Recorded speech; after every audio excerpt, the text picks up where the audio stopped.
Hey everyone, welcome to the Curious Girl Diaries podcast. I'm Layla London, aka The Curious Girl. Now, just to let you know, this podcast is not suitable for work. It's also not suitable for anybody under 18. But the rest of you consenting adults, let's get ready to talk about my sex life, sex in general, and everything in between in explicit, raunchy, fun detail. All right, here we go. You've got to get laid. Buddy, please get laid. And if you're sexually attracted and you feel like you want to have sex with them, then you can. Holy shit! This guy, ding, ding, ding, ding, this guy fucking nailed it. All right, guys, welcome back. Well, it's been a little bit. I've been actually under the weather quite a bit. I got the flu, and then it's sort of turned into a sinus infection, which I've never had, but damn, they're painful.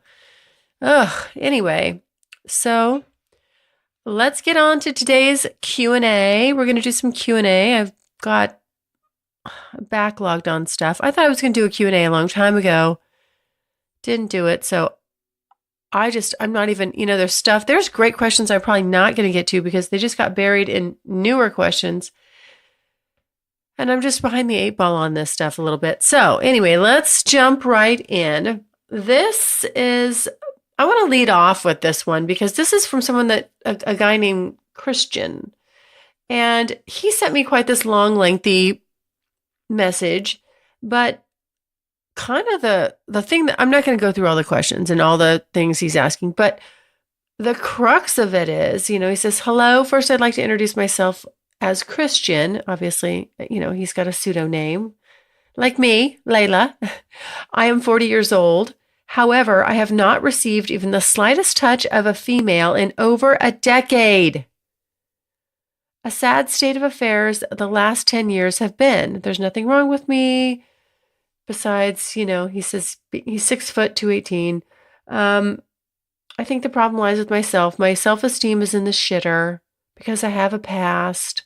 And then he kind of goes on to sum up what all that's all about, blah, which I'll just leave out. And then, but he then, very kindly says, by the way, you've got yourself a new fan, big time.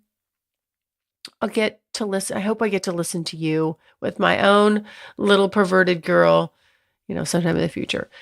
Well, first of all, Christian, thank you for being a fan. I appreciate that. I know you were noting in your lengthy email some of the episodes that you listened to that you really liked.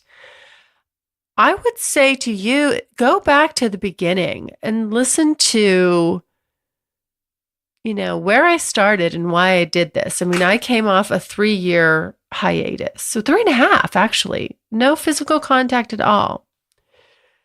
Now, you've let this go to the extreme, Christian, and I just cannot have it. I cannot have this any longer. This is where I want it. That's why this is the one thing I wanted to focus on in your email more so than anything. You've got to get laid. Buddy, please get laid. Physical affection and physical touch is so important as a human being. We're wired for it. And just in those 3.5 years, as a woman, it did things to me, not having, just sort of setting that side of myself into, non-existence. It's like ignoring that, that you have that side. It's not natural.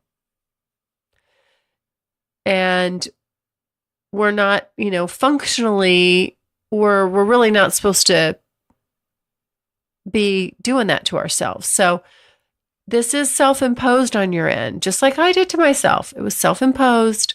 So you have to break that cycle. Just break it.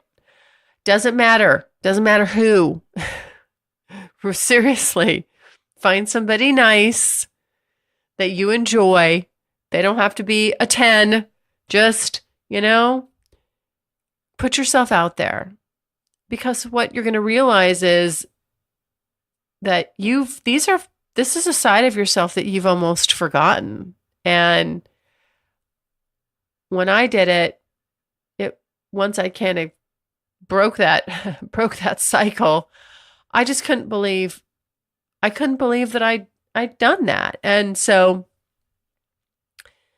find someone. I'm sure there's somebody that's interested in you. You're just not tuning in. You're not paying attention. You've got your blinders on. You're stuck in your routine in this rut, but you have to do whatever you have to do just to break it. So that's my suggestion to you. I think that you'll feel a lot better. And then once you kind of get back into it, you'll desire it more. You'll want it more. Your light comes back on, I say. It's like right now your light's off. Your light's going to come back on. And then, you're going to start noticing women. They're going to start noticing you more. It's going to be more overt and become more, it's on your radar. It'll be on your radar. So yes, Christian, please tell me, keep me posted on this and tell me what happens, because you, my friend, really, you need some loving. All right. So good luck with that. And please do keep me posted. Okay. The next question. Is there someone you don't talk to anymore? One of the guys that you wish you still saw? Let me think here. Well, the first person that popped into my head legit here was Titanic. And I don't know when I talked to him. I talked to him around after sometime this year in the new year. And we were going to get together and it didn't happen. I don't know. I don't, when he and I went separate ways, I was a little, I was irritated with him. Yeah. I mean, we parted ways and I was a little, he'd just done some things and I didn't like it. And so, but he would keep in touch and we'd, still chat and things like that. But I sort of resisted, just seeing him again. And I wouldn't mind seeing him again. I mean, we always had, I guess I'm curious. The curious girl is curious. We always had a really good connection, almost a little too good. And so to come straight out of the gate and have that with someone, right away, boom, when I'd committed to, really just not just seeing one person, but I wanted to get out there and experiment. And so that timing was off on that end for me. And yeah, I think that I'm always, it's kind of taken me a while to sort of, warm back up to the idea of seeing him again. But I have, and I think I definitely wouldn't mind. I would not mind spending some time with him, some quality time with Titanic. Yeah, because we always had a lot of fun. I mean, I would say on a personal level, the sex is one thing, which it was great. But the personal level, something about the two of us, we just jibed. And so yeah, I missed that. And we would go just do stuff. He's a fun guy and fun and funny. And he kind of has this crazy personality like me where he just doesn't, you don't know what's going to come out of that guy's mouth. And he's fun and exciting and flirty and sexy and, all that stuff. So anyway, there's a little kudo to him. I know I don't talk about him that much, but Yeah. So, okay. I think that answered that. The next question, are you afraid of direct eye contact during sex? Um, I was wondering why somebody asked me this. What I was racking my brain when I saw this question come across. Did I at some point say? Maybe I did say that. I don't know. Well, I'll tell you this. I actually I don't mind it now because I can't see that well up close. But the truth is, the intensity, the intensity, like when you're really like looking in someone's eyes when you're having sex, initially when I first started doing all this stuff, no, I didn't want any icon. I didn't want anything deep like that. Now I feel differently about it, but yeah, I mean, that would like, don't be trying to look into my eyes. Those are like the windows to your soul. I used to have a boyfriend that would always give me this real heavy, intense, direct eye contact. And I used to say to him, like, I would say, like, stop, like stop, peeking into my soul. Like, quit trying to see what's in there. And that's how I felt, like, oh my gosh, you feel exposed. I felt, you're gonna see me. You're gonna see who's in there, what, I don't know. I just didn't, it would freak me out at times. And so that, yes, the direct eye contact during sex has been an extension of that where I didn't really want to do that. Now, depending on who it is, I'm absolutely okay with it. But still, it's intense. I mean, for me, that kind of stuff is still always a little bit hard. I'm just way more, I guess, brave about it. So even though sometimes it still does kind of freak me out, like, oh my God, he's like gazing like deep into my soul. So yeah, it can be a little unnerving, but I just go with it. I do it anyway. Okay. Next question. Why do you sleep with so many men? Don't you feel slutty? You should just stick to one guy.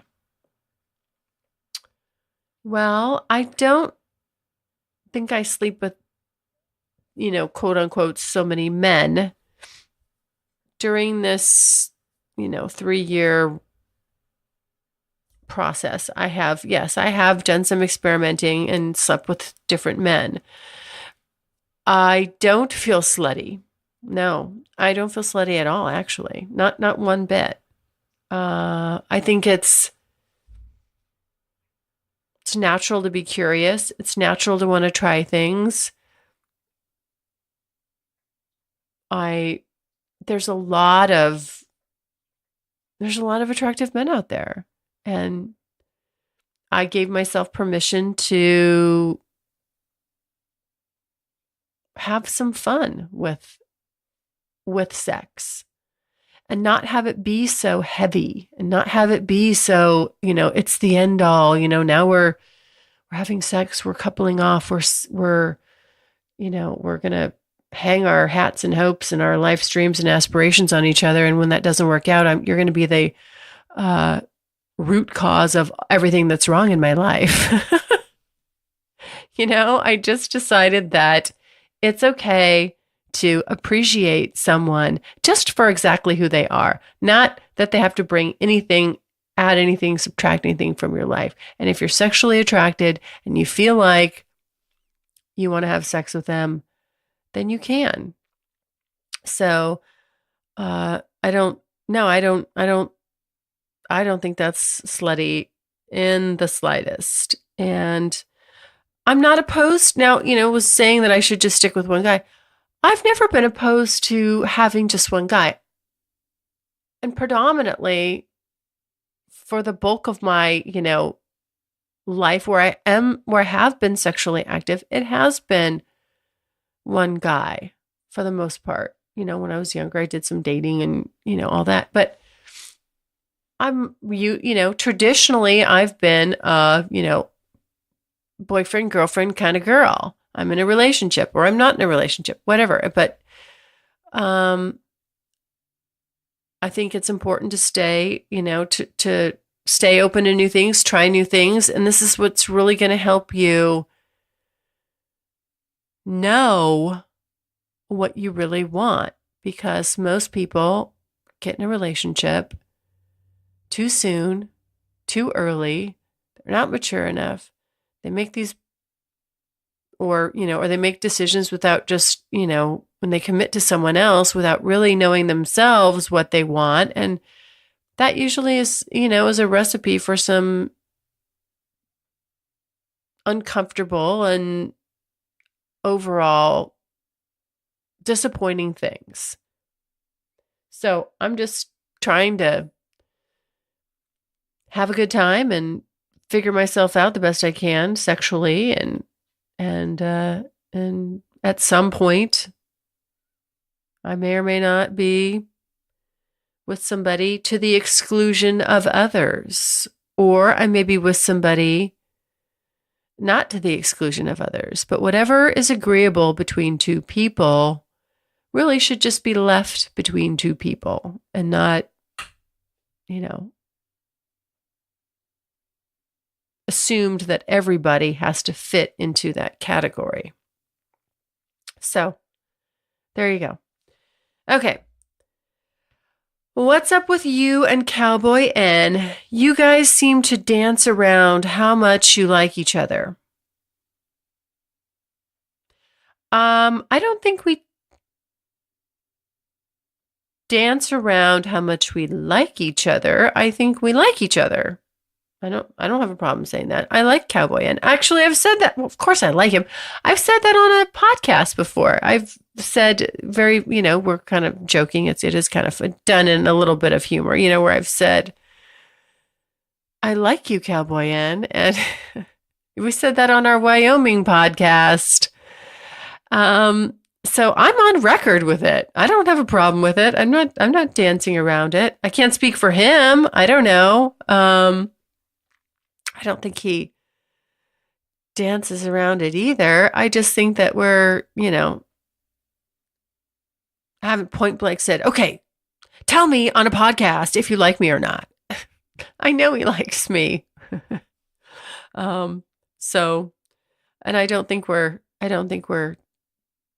dancing around it. Maybe if you wrote back in and gave me a more specific example, to what you're referencing, or give me a more precise context, then I might be able to address what you're really kind of the question behind this question. But I'm just not going to be able to guess at it. So I think I gave you a broad answer, which is, yeah, I mean, I like him, he likes me. I don't think we're dancing around anything. Okay.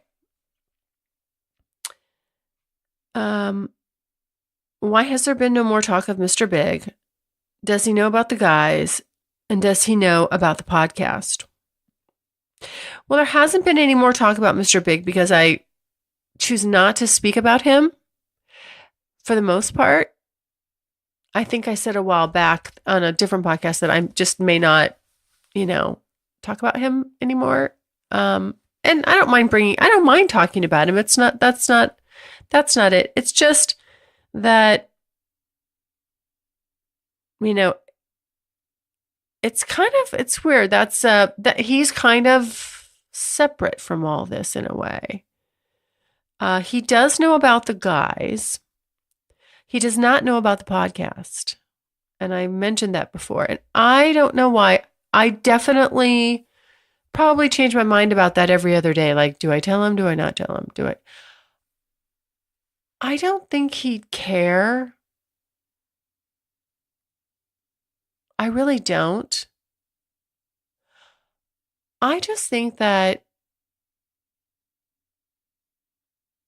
my concern is that, and maybe this is a interesting point to be coming coming on after the previous question, but I don't want, I think sometimes I don't want to have to explain how I feel about someone else to him.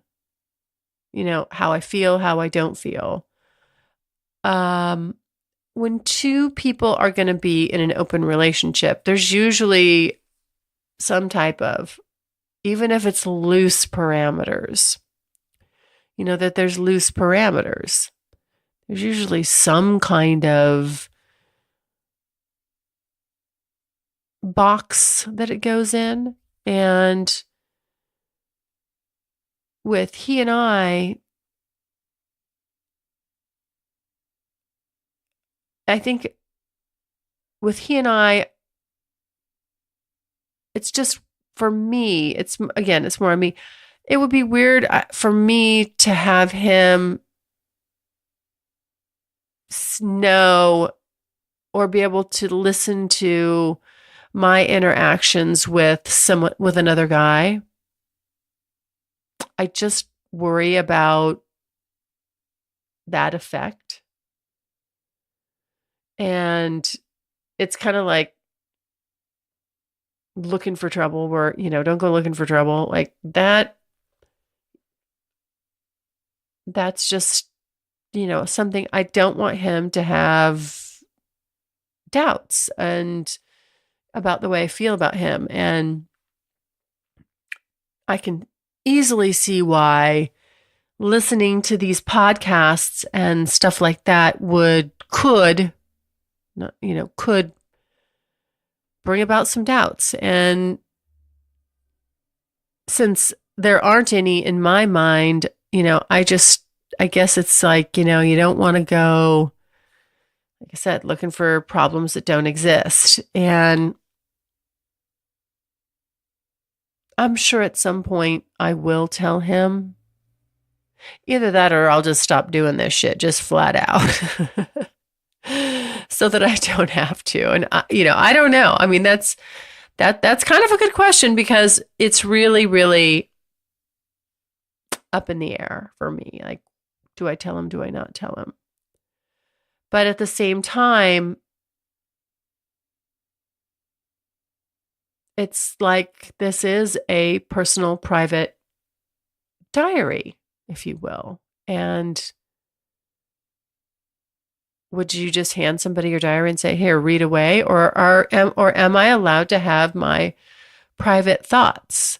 He and I discuss a lot, of course. We discuss a lot sexually, and just and it's fun and it's exciting, and he likes it, and all that stuff.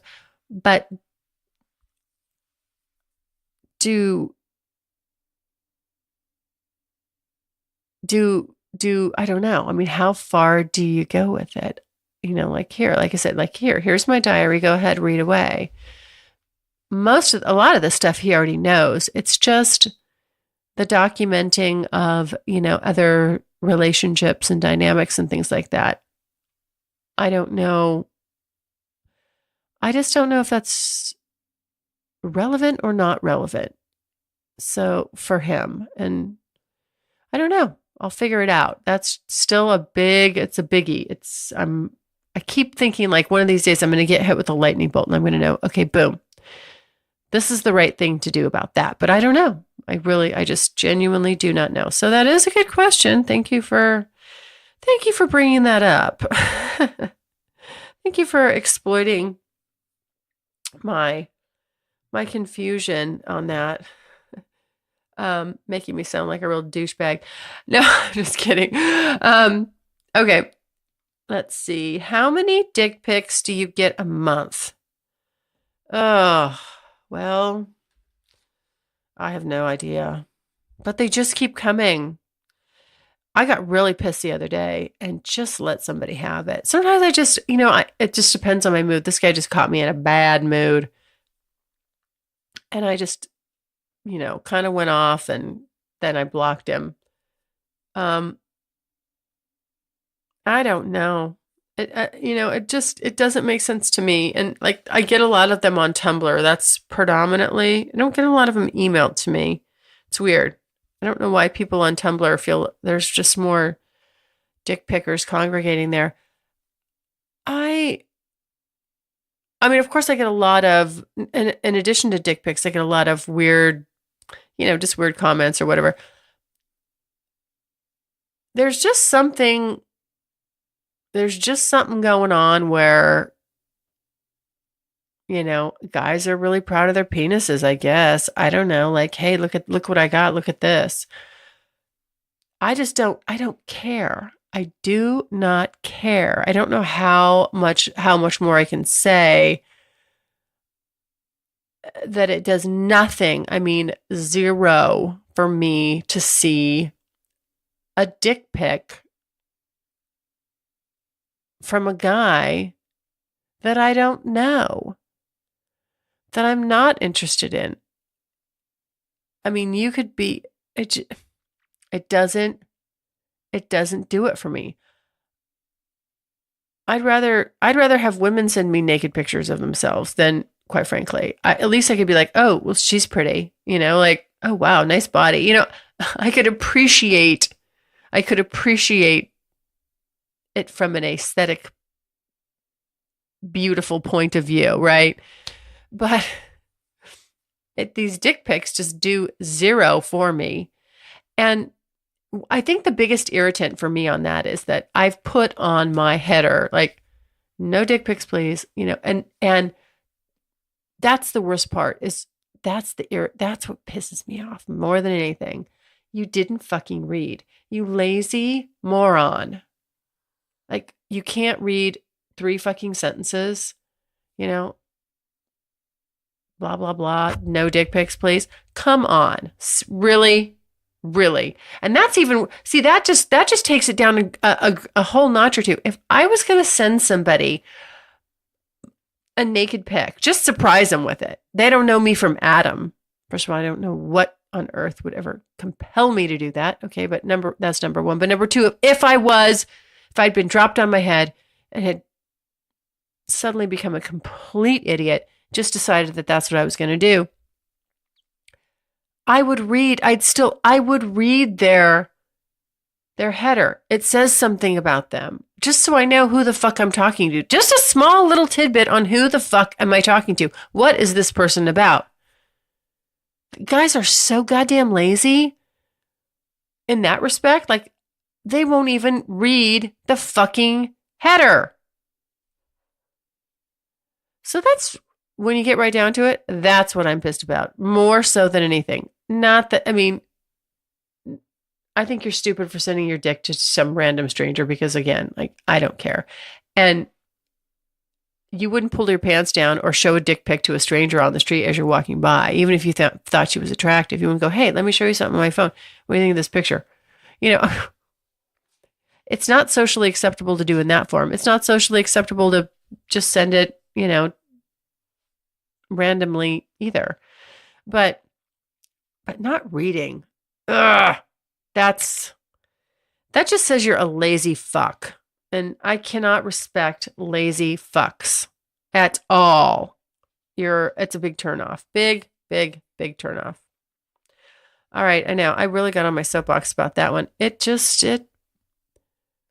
I don't get it. I really don't. But I just block. Everybody that sends one gets blocked. So that's the fastest way to get yourself blocked. I might say something nasty and then block you. I might take a real quick pot shot and then block your ass. Or sometimes I just say nothing and block your ass. If I say something, then there was probably some other frustration in my day going on and you just became the outlet for it. Anyway.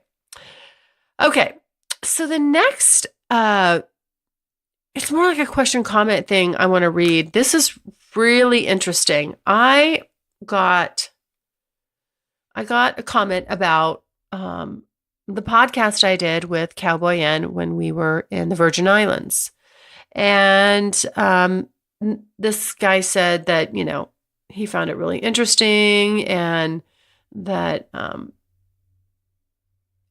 let's see, I have to kind of read 2 different parts here, 2 different, he just said, I found that, let's see. While I do enjoy hearing your exploits, the conversation between you two, and he's talking about Cowboy Ann and I, echoed my own experience to a surprising degree. I mean, we all want to think we're unique and special and all that shit, but hearing Cowboy Ann explain, though vaguely, his methods and approach, it was, I don't know, the word comforting isn't the best word, but it was comforting to know I wasn't the only one that thought this way and approached these types of interactions, explorations in this way. Anyway, conclusion, thank you for sharing. So I was just curious. I asked him, well, which part of the conversation were you referring to exactly? And I'd love to hear more. So what he sends back was great. And I love this. It says, I guess what I've noticed is there is this expected route to a BDSM interaction and relationship. And then there's my route. The expected route is heavy with special rules and terminology and vast array of labels for everything. Honestly, I found that the BDSM community as a whole to be very label happy. I'm not sure if it's just the nature of what's going on and how each individual seeks out the missing part of themselves they want filled, or if it's just a particular personality quirk that BDSM players seem to have a lot of. So for me, when I was listening to Cowboy N speak about his experience and how he came to what he does, I can hear a lot of the echoes of myself in it. Where you were pressing him for specifics, he was only replying with vagueness. He would use common terms like being a brat, but not go into major specifics as to what he was going to do to, quote unquote, fix that. A tune-up, I think he called it. Now, for the first time, when I heard him utter those words, I was driving to work while listening to the podcast, and I did the old, that's what I was trying to say gesture. He had articulated the thing that I had only a cloudy formation of a concept about, the tune-up. I had been doing that from time to time in my own experiences, but never labeled it. Just sort of intuitively knew it needed to be done. And the results were always fucking amazing. Let's be honest here. The other part I found really echoed my own experience was when you were pressing him to find out where he wants to take you.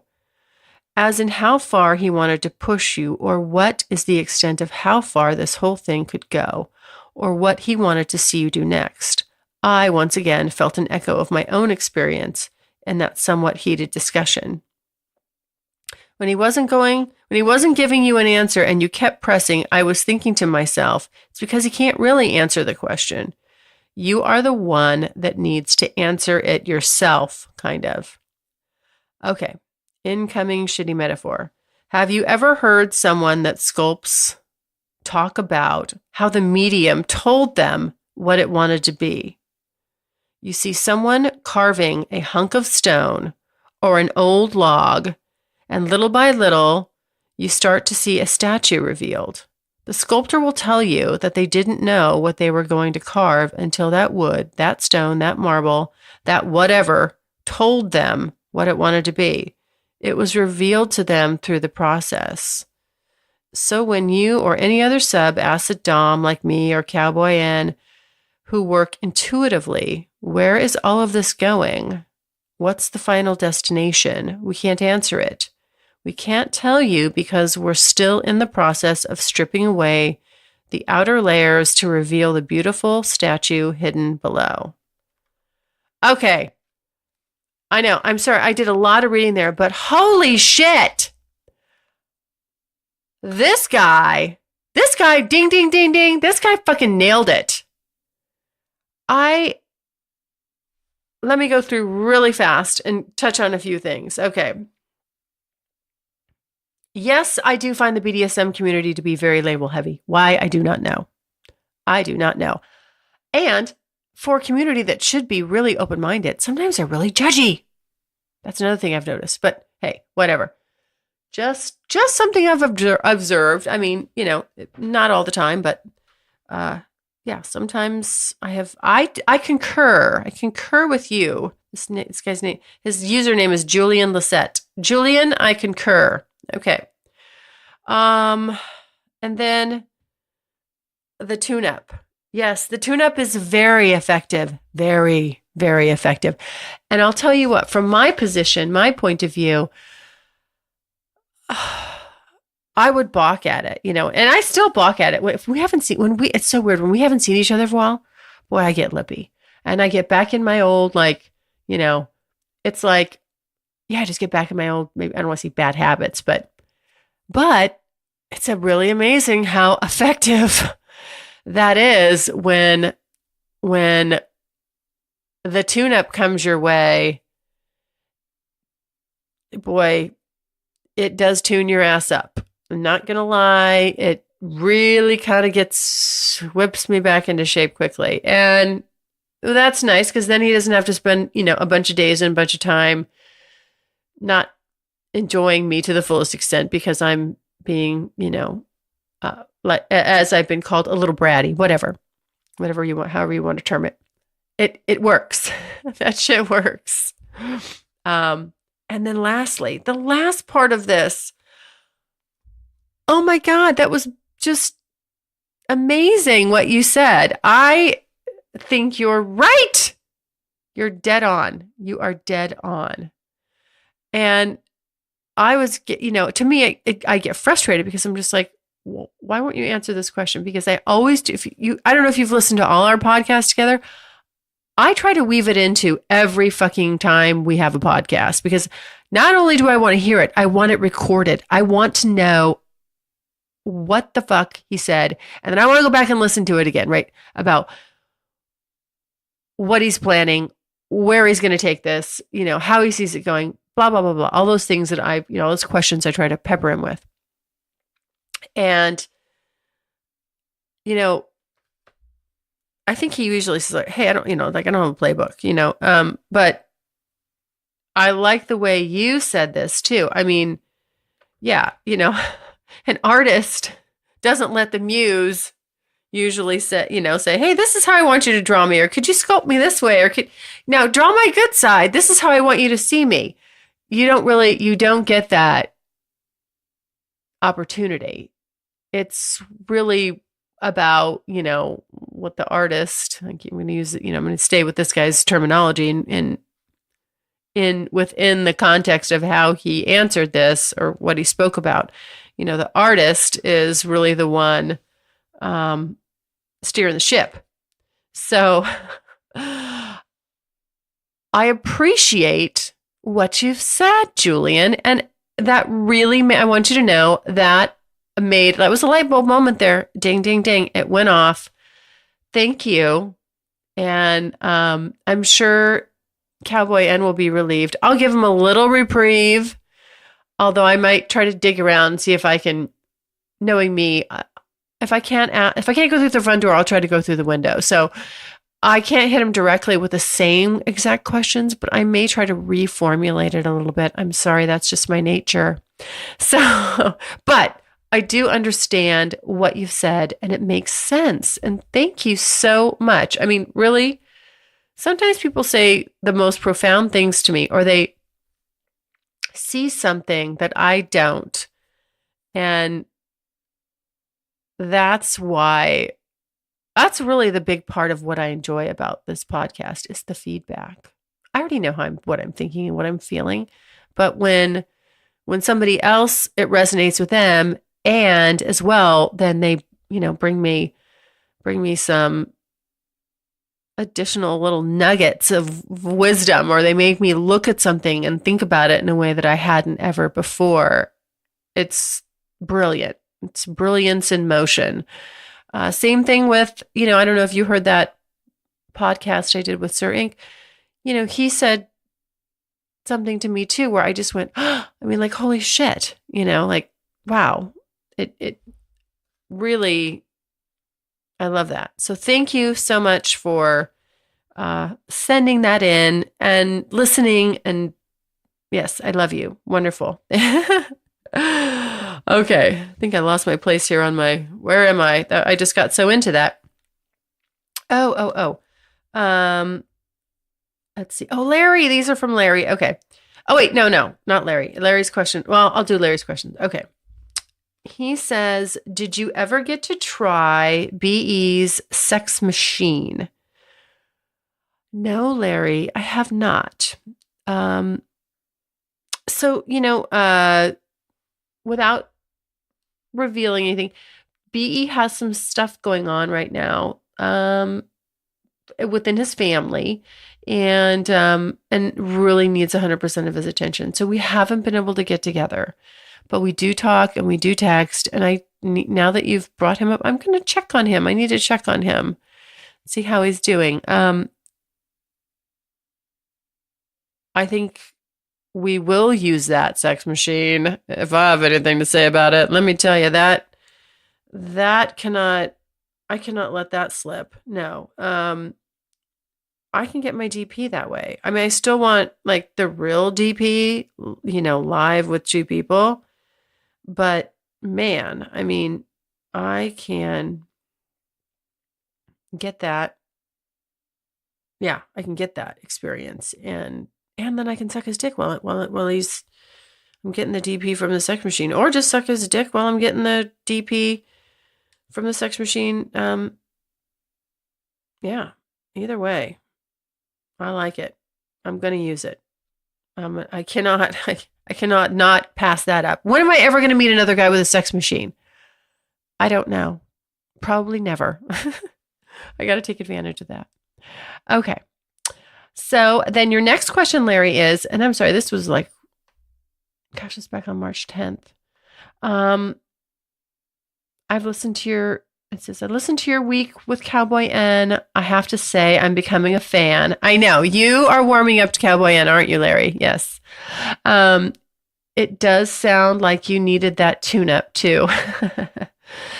You talk a lot about the wild and crazy sex, but what about the comfort care afterwards? What does Cowboy do? What is said and how are you emotionally protected? This is not my world, and I'm sure others have questions. Well, I think what you're talking about is, kind of what they refer to as aftercare. And while he and I have not formally defined that, for me, what we do that is nice now, because I'm not like, as he used to say, fucking and running. He actually gets the chance to, not be, I guess be a little more, what's the word we're looking for here? Just, I don't want to say considerate. That's the wrong word. Maybe just loving. Well, that's a generic word. We'll say like loving, instead of like after a session, if it was really rough and there was a lot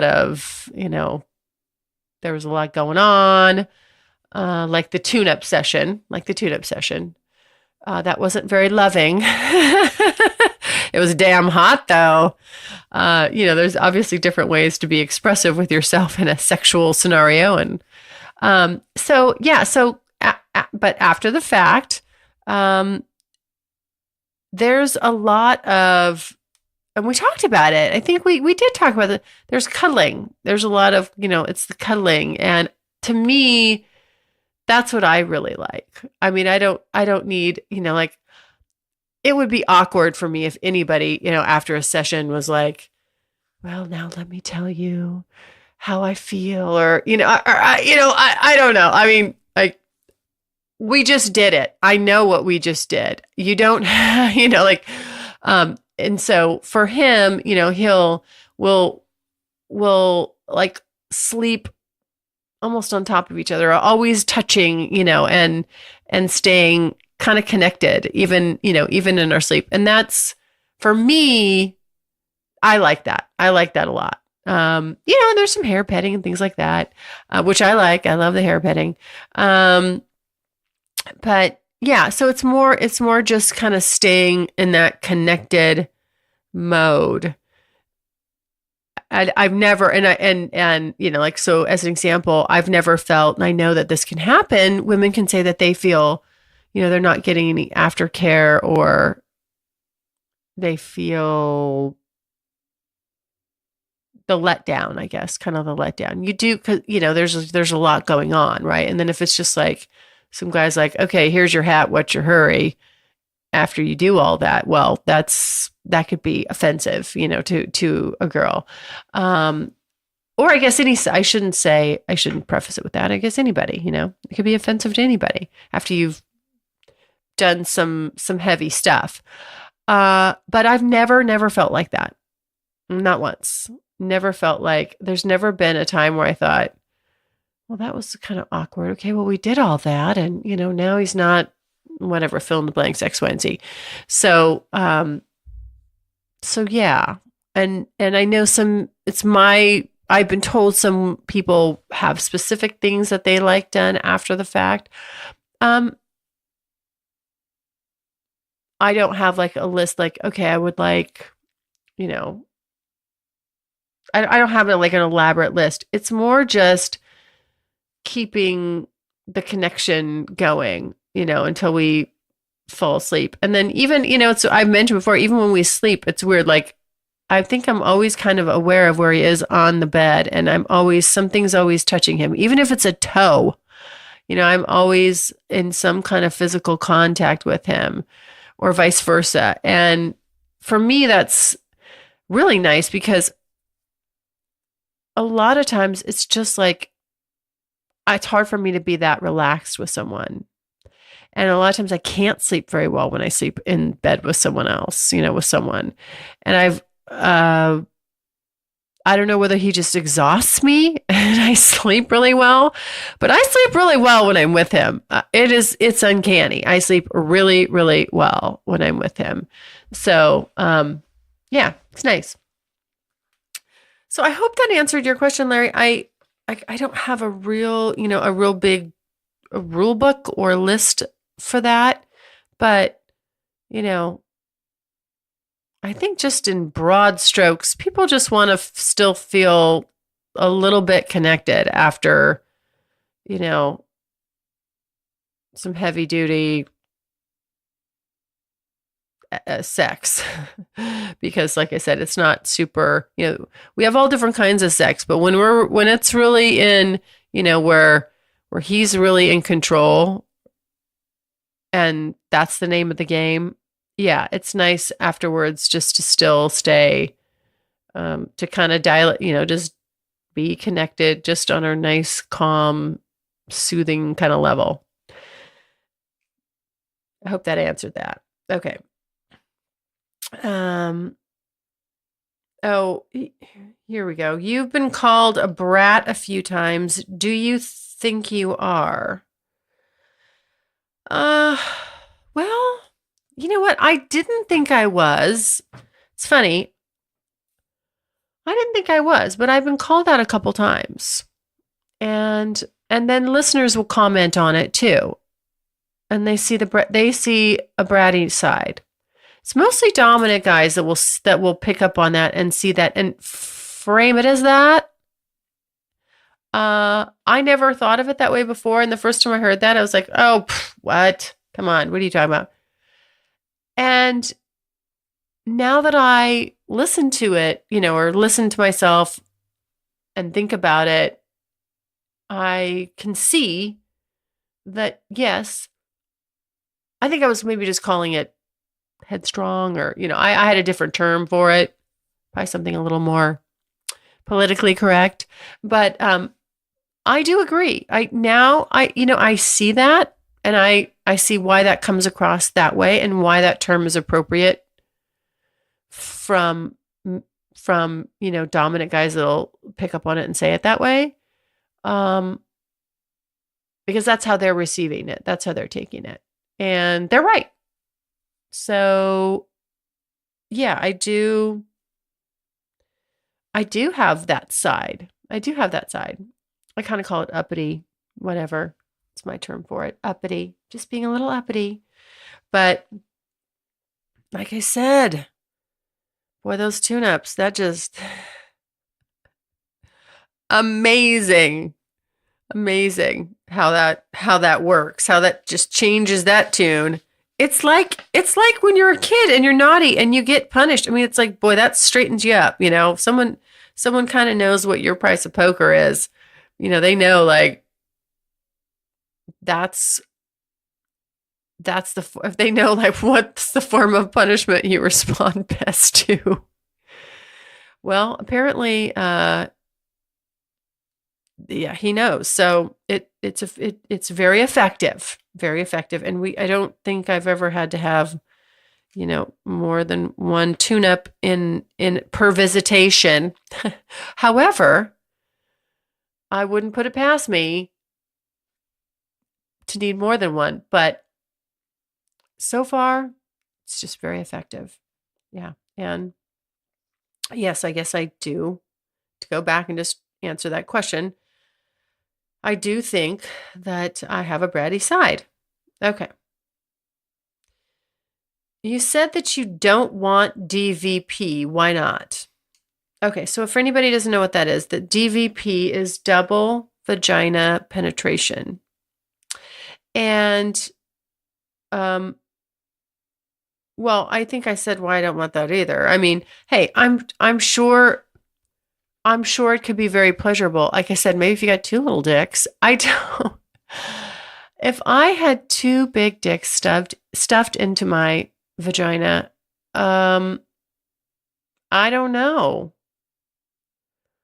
I don't. I mean, why not just get big dildo? I stuff it in there. I don't know. I'm always worried about that getting stretched out too far and not coming back.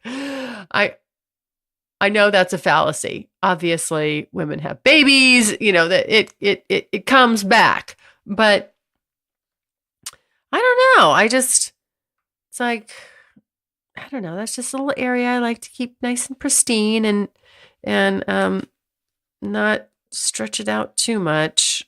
Although then I say something like that, and then someone's gonna, yeah, I don't know. I mean, I might change my mind about it. I have changed my mind about things, so it's possible that I could totally go a different way on that. But right now, I don't know. Just seems a little strange. Okay. The last one. I think this is my last question. Wait a minute. Do I have one more? I don't think so. Did I get through all of them? Yeah, that's my last one. Okay. You mentioned a rape fantasy a few times. I can't understand why you would be drawn to that. Well, I know. It's hard to understand, I think, because you're thinking of it in the terms of an actual rape. So, and I know that the word rape is so polarizing. It's just a negative word. There's nothing nice associated with it. So, but it's in that context, but it's not in that context, because what I'm wanting to get out of that is where it's probably what I've been complaining about with Cowboy N this whole time, like where I'm like, step on the gas. I want you to push me, do more, blah, blah, blah. That would be a super, super accelerated version of it. And it's more about somebody just taking that control and away and forcing me to do things how they want me to do them. And if that means, I don't want to fuck you and you're going to force yourself on me, that, then I'm losing control. And the idea of that in its principle, the idea of me losing control and someone snatching it is literally sometimes what I feel like needs to be done. Not that I need to be raped by some stranger on the street, attacked. No. This is a role play. And, I thought a lot about this. At one point it came up again, because I always say it's consensual non-consent. It is a role play. It's a rape role play. It's a fantasy. And And I think Sir Ink also said, like when he had that experience with the girl, one of his subs, she really wanted that because it was helping her work out some things. And I think I commented at one point saying, I don't, I'm not sure why I was drawn to it because I didn't feel that I had anything to work out. Like I wasn't trying to write a trauma in my life or that this had actually happened and I wanted to sort of change that outcome by where I didn't have control. I kind of did. Now in this scenario, I sort of would. It wasn't anything like that. And so it did kind of puzzle me a bit because I'm like, why am I so drawn to this? And the more I thought about it and the more I thought about it, it really is just the fact that, it's someone taking my control on steroids. It's the extreme version of it. And I am drawn to that. That's what I'm, so interested in. And I think it just, to me, it just appeals to me. It would be sexy and, I with the right person, and if you know what the boundaries are and someone can just, and you have that trust with someone, I think acting that out with them would be real hot.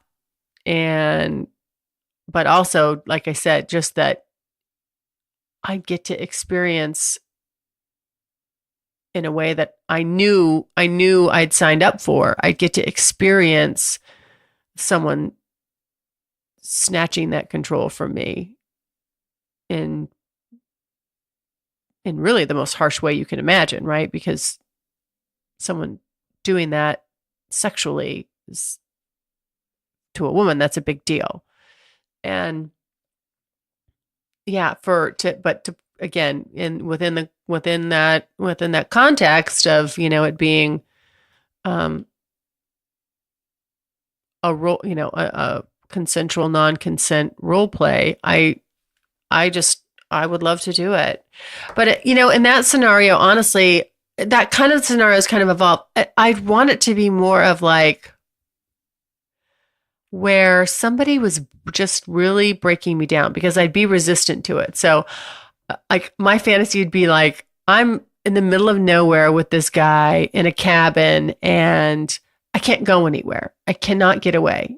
And he's like, well, you can just run out that front door, but where are you going? We're in the middle of nowhere. And while I'm there, it's like, he's just going to do whatever the fuck he wants. I have no say in it at all. And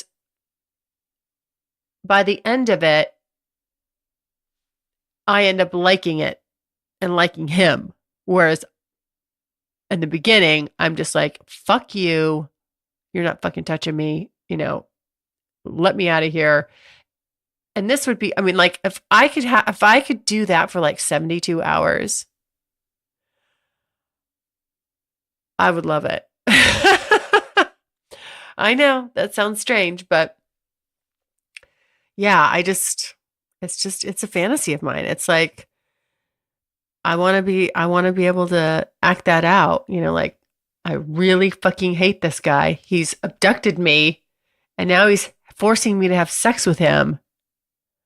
And I don't get any privileges. I have no phone. I can't, like if I want to take a shower, I have to do something that he likes so that anything I do, I have to earn it. Anything. Even having a blanket to sleep on. I want this guy like totally in control. Like I'm a fucking prisoner and I don't even know what that means. But this guy is going to show me to the fullest extent what a fucking prisoner / sex slave I am. And then, yeah. So there you go.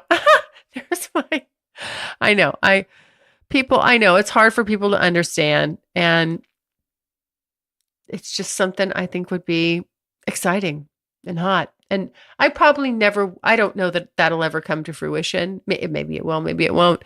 But it's quite elaborate and it would take some planning. And, so because of that, I don't know how viable it is. But that's, yeah, it. And I think I'm more comfortable talking. I'm more comfortable saying that right now. I'm more comfortable, or not right now, but just in the very beginning, when I first started talking about kind of things on my bucket list, like that was it felt very taboo to say that, to sort of reveal that about myself. But now I'm definitely way more open and, hey, you don't like it. I get it. It's not for everybody. I totally understand. But for me, this is just an extension of this, the control that I don't always want to have. And this would be a very extreme way to counteract that. So, all right. Well, I hope that answered that. I kind of went on about it, but there you go. There you have it. Thanks for listening. I have more Q&A. I don't know when I'll get to that, but hopefully soon. I think I can start getting back into the swing of things. And also, I know there's been a lot of questions about the stuff I've done with Sir Inc. Trying to schedule some time with him where we can sit down and just go through those questions. I like him. I know, and I'm getting a lot of positive feedback about those podcasts. They're just fun. I mean, he's fun to talk to. I like it, and I always get a real interesting perspective, or he says something that just where I go, boom, oh yeah, like it's helpful for me, and I enjoy it a lot. So, and I know you guys are too, so I'll keep those coming. All right. Well, have a good one. Bye. Thanks so much for listening. And if you like what you hear, refer me to a friend. And make sure you're following me on social media. Also, go to the website, thecuriousgirldiaries.com, and join my subscribers-only list for access to exclusive content. And as usual, questions or comments, you can always email me at curiousgirl@thecuriousgirldiaries.com.